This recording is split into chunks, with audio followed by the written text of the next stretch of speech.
Hello and welcome to this week's episode of Build Value by Choice podcast show. I am your host, Nana Bonsu. I am the president and CEO of Infinite Horizons Incorporated, located in the state of Maryland. Today's topic is about making sure that you have a sellable business, especially if you are in the manufacturing industry. And I'm glad to have on as my guest, Jason Pittman, who is also the president and CEO of ExitAdvisor.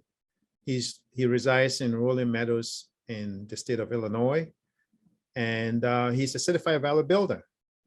Welcome, Jason, to the show. Thanks, Nana, for having me.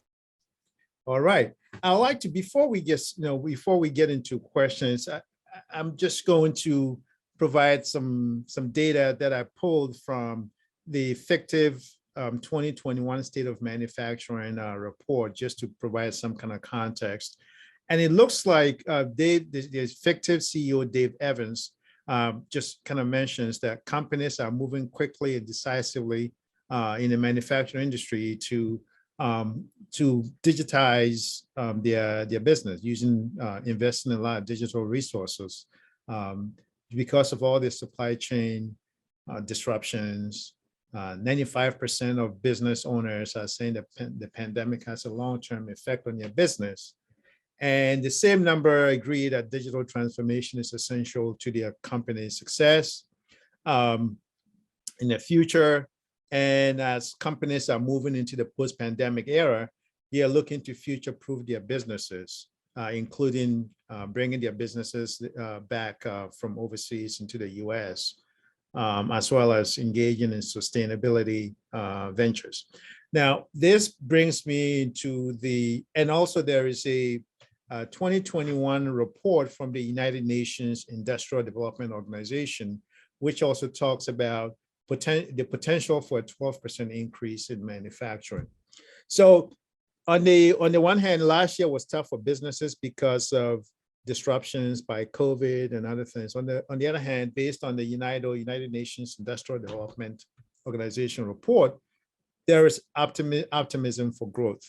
So there's an opportunity. On the one hand, if we talk about demographic changes, a lot of business owners who are baby boomers, they are getting to, they already either at or past the retirement age. So some are probably thinking about retiring or exiting or just engaging in some kind of succession plan.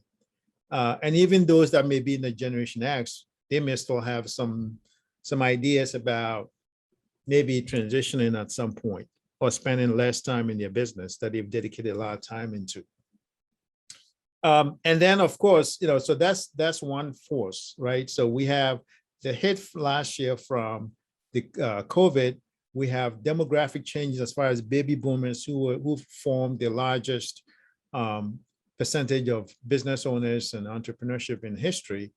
And you have, it's almost becoming like every decade or so, something major happens. You had the 2008 global financial crisis, you have COVID last year.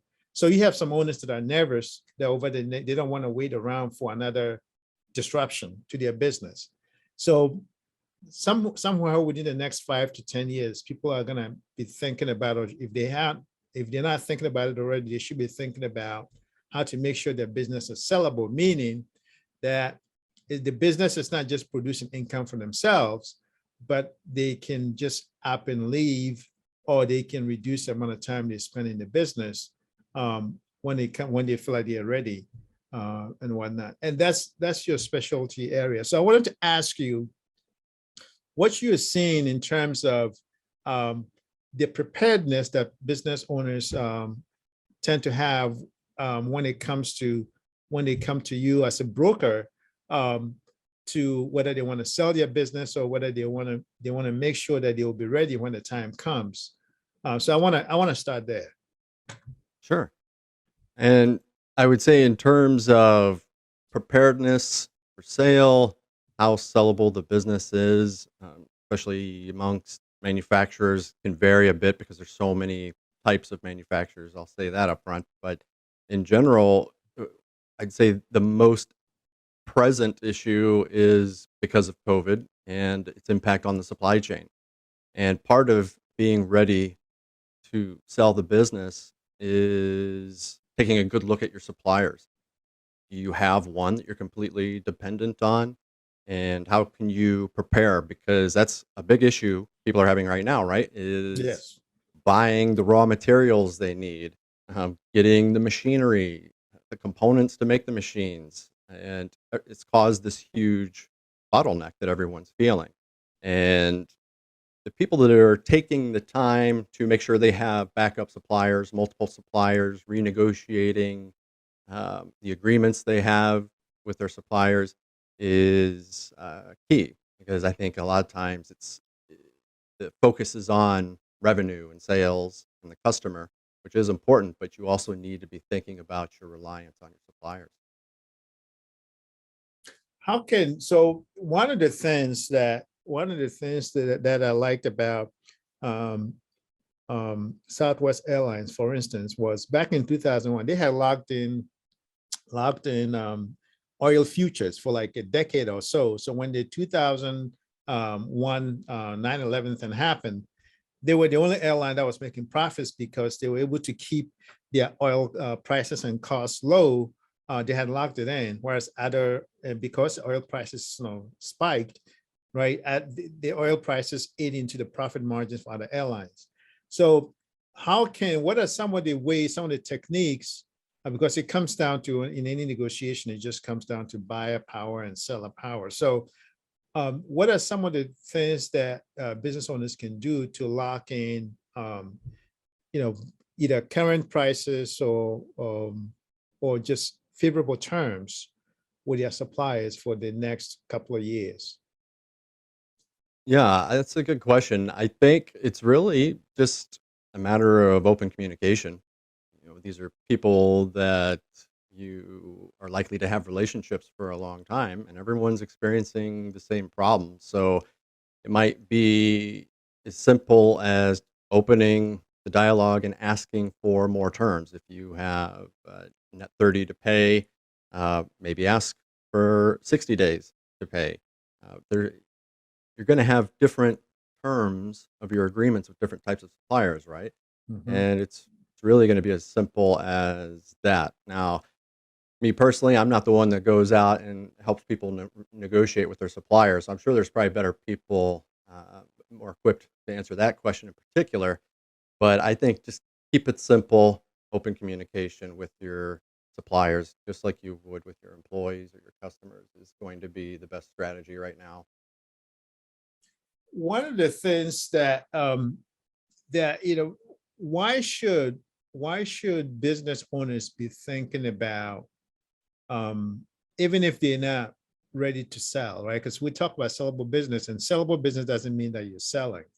Right. What are some of the things that business owners is imperative that business owners, if they're not doing it now or thinking about it now, the two steps they should be taking to make sure that they're not exposed to any kind of risk, whether it's supplier or some other factor? Yeah, it's in terms of, because you touched on a couple things there. I think it's important to have a sellable business, even if you don't intend to sell, because one of the main reasons businesses go on the market is because life happens. Something unexpected comes up, poor health, death in the family, burnout, whatever the case is. Something unexpected came up that is forcing the owner to put the business on the market. So that's the main reason I would say you want to focus on being sellable. Now, the things that are easy that people that could be looking at now to increase their sellability, the low hanging fruit is usually financials, because this is the first thing people are drawn to. Taking a good solid look at your personal expenses that you're running through the business, discretionary expenses, and really focus on showing profit.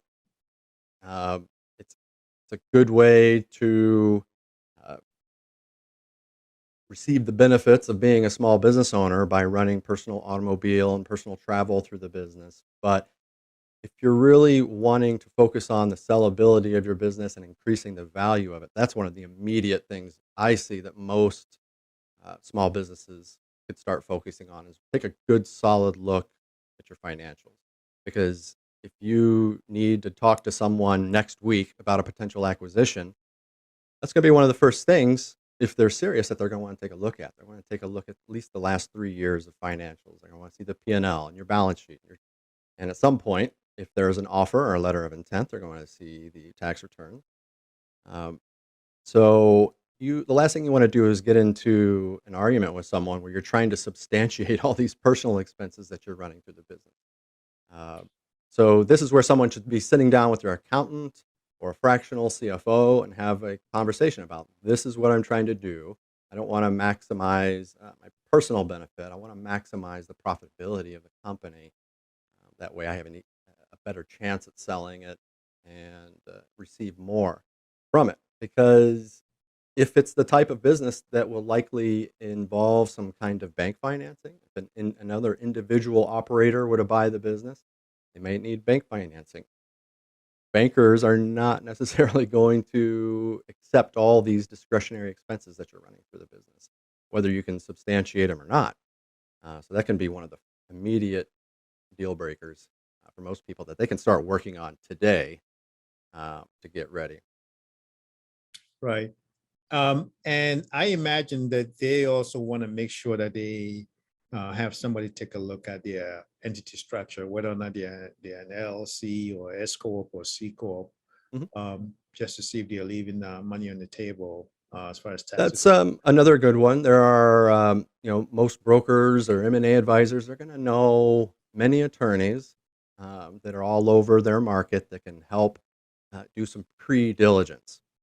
So I know attorneys that will do sort of pre-diligence work with my clients that are going to market.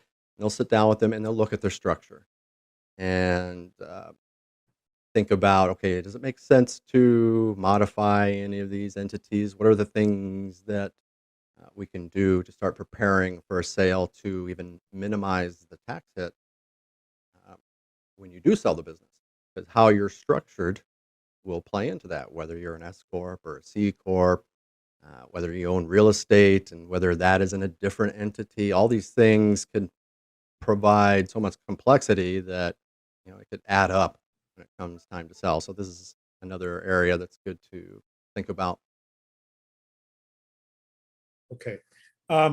What is the paradigm shift that you advocate for as far as the owner changing their mindset from just looking at operating income to value, meaning multiples of their EBITDA? Yeah, it's going to come down to those other drivers of value in the business. After financials being one of the big one, it's going to be growth potential and how reliant on the owner themselves the business is. Um, so if the owner is the only salesperson, that's going to have an effect on the multiple, let's say. So let's use two shops with the same amount of revenue, um, approximately the same amount of profits, but one, the owner is the salesperson, and then the other one, the owner's more hands off as a salesperson. Maybe that salesperson is starting to train another one. Uh, the owner is more focused on the strategic aspects of business too. Is therefore people are going to feel more comfortable applying a higher multiple to that business. Whereas the other one, it's going to hit a ceiling because they're going to realize, okay, we're going to have to hire somebody or multiple people to replace the owner. And oftentimes, especially in businesses with less than 10 million in revenue, the owner is usually very skilled, very competent, and wears a lot of different hats. So that can become an issue right there. If the owner Now, were taken out of the middle of the business and it were to essentially grind to a halt within a week or two, that's a big problem that you can start addressing. yeah, yeah. Now, the manufacturing industry is big. You have chemicals, you have food processing, you have petroleum, steel, and other industries within the sector. Um, is there a difference between how owners in these different industries should go about thinking about their business, or what are some of the similarities within the manufacturing sector and the and some differences, And then, of course, as compared to, for instance, say, services, for instance. Right. I'd say one of the big things it's going to be sort of kind of what we talked about. The big difference between the manufacturers and service industry is the manufacturers oftentimes rely on a variety of suppliers. Some are going to be raw materials, some are going to be parts, some are going to be sort of added value services. Um, each step of the production is done in a different place, whereas services they don't have that problem. It's more focused on labor, making sure that you have people that can go out and deliver the service. So I would say the the difference is, if I understood the question, between kind of the problems an owner in the manufacturing sector versus services. I think that's going to be one of the big things right there. And what about within the manufacturing sector itself, like the difference between like somebody in the food processing business and somebody within the oil and gas business, for instance? Well, yeah, between metals and oils and gas, that's I'd say, in Chicago we have a lot of metal manufacturers, from stamping to uh, milling to just bending shops, and so I couldn't speak too much to oil and gas per se, but the in the manufacturing part of that sector, I think the issues are going to be very similar, because they're all replying, they're all relying on suppliers of different things. They all have labor shortages right now, uh, and they're all in the process of figuring out how to bring some of the work back from overseas, in the early part of the production. Uh, so the difference between like oil and gas and metals, nothing comes to mind off the top of my head, but I'm sure there are uh, sector specific things you could think about. Over the next 12 months, what do you see as the biggest opportunities that business owners have? And how should that factor into some of the decisions that they try to make? Right now, I think the one of the big trends is private equity. They built their platform companies, and they're looking for acquisitions that they can bolt on. So that's one of the big trends, is start thinking about, in your particular market, who are the big players. Start building a list of potential acquirers. And the trends right now in terms of buyers that you can think of, obviously other manufacturers, but also wholesale distributors. They are also looking at buying manufacturers. In addition to the retail end of it, people that are actually selling products to consumers are actually on the hunt for the ability to manufacture products, and even your customers. And on top of that, government agencies as well have thrown their hat in the ring. Uh, so identifying the buyers that are looking for your type of business. So if you know you're producing something for oil and gas, start looking at who the players are, build a list, and start thinking about how large they are in comparison to your company. Are they, more than 10 times the revenue or 20 times the revenue? Because if they're too much larger, they might have more of a slash and burn approach to your business, where they want some things, but they're not necessarily going to keep everything. Uh, where a company that's smaller than yours, you might not have the resources to take over and also do any kind of growth. So identify the companies that are active as buyers, uh, or for potential buyers. Think of them as other manufacturers, wholesale distributors, people that are active somewhere else in the supply chain. Uh, and at some point when you're ready, these would be a good initial wave of people to reach out to, whether it's yourself or an M&A advisor. But if you have a list of people prepared that are in your orbit already, I think that will be a big trend because there are big institutional and strategic buyers that are on the hunt in different sectors. Now, if I'm a business owner and I'm not thinking about selling, I'm thinking about passing it down to my children or even to my management team to take over, does it still make sense for me to still compile this list of potential acquirers? Only as a contingency. Hope for the best and plan for the worst. If your intent is to turn it over to kids or employees, that's great. But if you're taking time to think about exit strategy, then it's definitely worth it. Have some people in mind that would make good acquirers and be a logical fit. But it's a matter of time. If people aren't going to make the time to do it, they're just not going to do it. So, think of it as a plan B.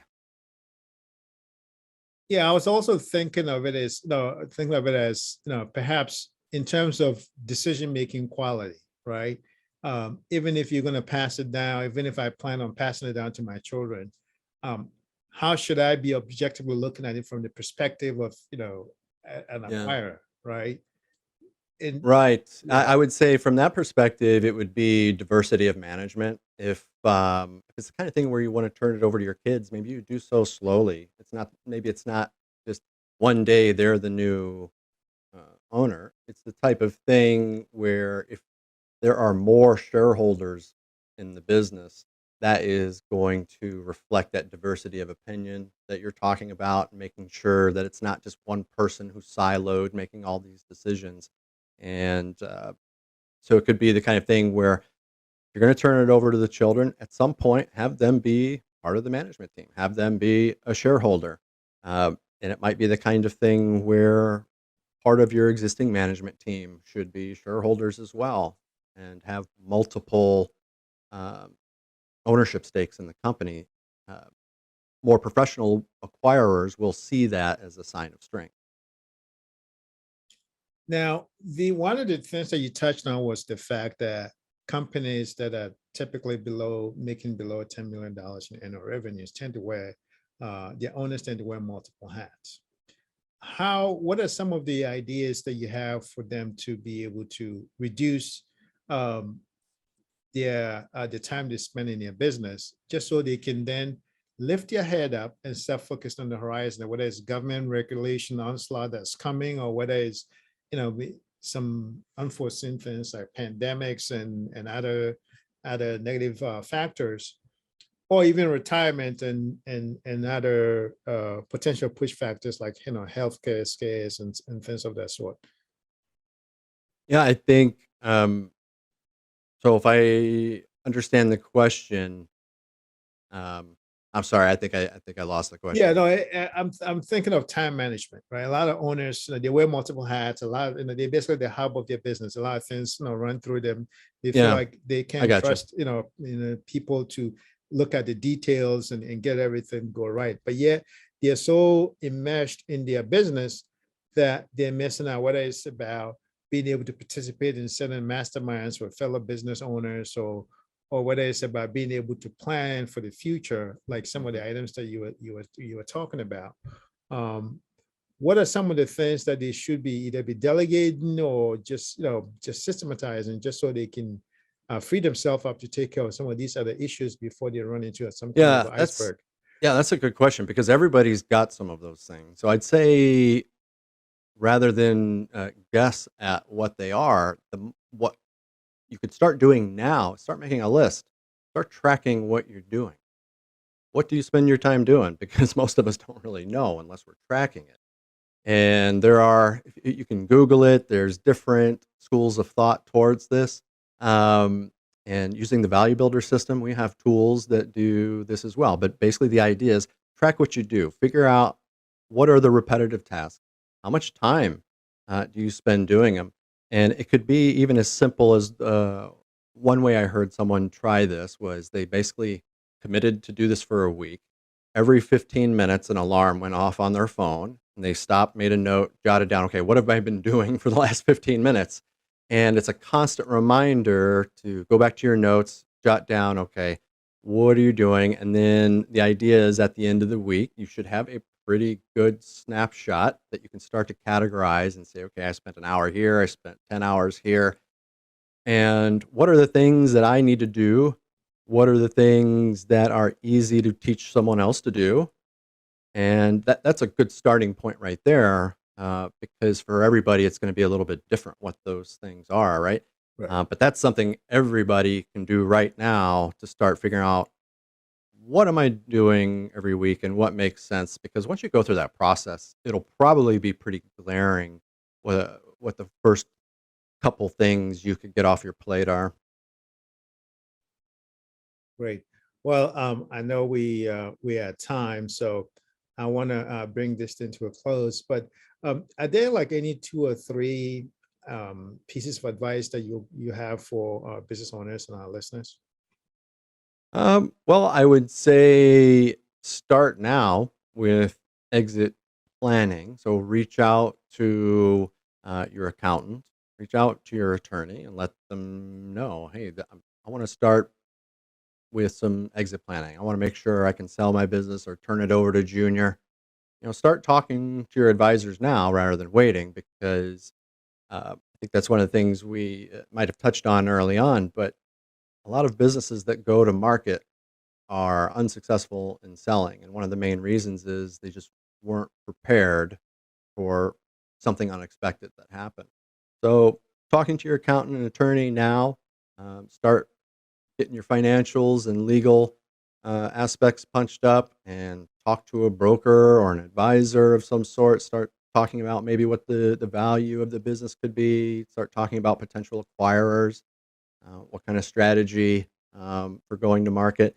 That way, you can at least start coalescing a plan in your mind versus just waiting till all of a sudden it's an emergency. And pre-diligence, bring that up when you talk to an attorney or a broker. Um, for example, I can provide people with a checklist when they start working with me. I say, here are the things we're going to need to think about to get through closing. Some of this is going to be my responsibility. Some of it's going to be your responsibility. Some of it's going to be the buyer's responsibility. But what's nice about looking at a checklist like that, it gets you thinking about all that homework that's ahead of you. Some of it you can start doing now, but you'll have a sense of confidence knowing that a lot of this stuff is done, ready, and if you needed to sell or wanted to sell, you have all that ready to go. Right. And I saw some numbers that was pretty staggering. I think somewhere between 65 to 80% of businesses that go to either sell or pass it down to their kids or their management don't work out because whatever assumptions they had, about the business value was actually not the case. Yeah, that's a common reason is just overpriced. Um, it's an emotional process, so it's owners often have a certain value in their mind, and a lot of it's tied to the time they've spent, the years they've spent. Uh, so sometimes when a owner and their employees or children or a third party buyer get together and look at everything, that there's going to be a big clash there in terms of valuation. Um, that's one of the common reasons I'd say. But you are right about the statistics. About 80% of businesses that go on the market fail to actually transact, and only 10% of businesses that go on the market are represented by a broker or an advisor. So it tells you something about the nature of maybe the owner being caught off guard, putting their business on the market. They're not really prepared. They're not really represented, and They're not getting good advice. They might not have a team of people working with them, um, so they're just not prepared. And unfortunately, a lot of those deals are going to, if they, many of them will fail to draw much attention at all. But about half of the deals that receive an offer, accept an offer, half of those will fail during due diligence. again, is going back to lack of preparation. So if they follow the two pieces of advice that you offered, which is talk to your advisors and start the pre-due diligence process, then that will put them closer to the 10% that actually succeed because they'll be better prepared when the time comes. Absolutely, because you're prepared and you're getting good advice from people who've been there. They can help you avoid those common deal breakers. That's great. Now, if people want to get in touch with you or follow your work, how can they do that? Oh, they can find me on LinkedIn, Jason Pittman, or company page, ExitAdvisor. Go to ExitAdvisor.org, and you'll find out about the ways you can work with me. So happy to connect with anyone if they want to talk more about this stuff. So is it exit-advisor.org or? Oh, well, I have a couple of websites. So there's Okay. exit-advisor.com. Okay. But I figure when I'm telling people verbally, exitadvisor.org .org. Okay. is easier to remember. Right. Okay. ExitAdvisor.org and Jason Pittman, Pittman, on LinkedIn. Yep. Thank you, Jason. Appreciate your time. My pleasure.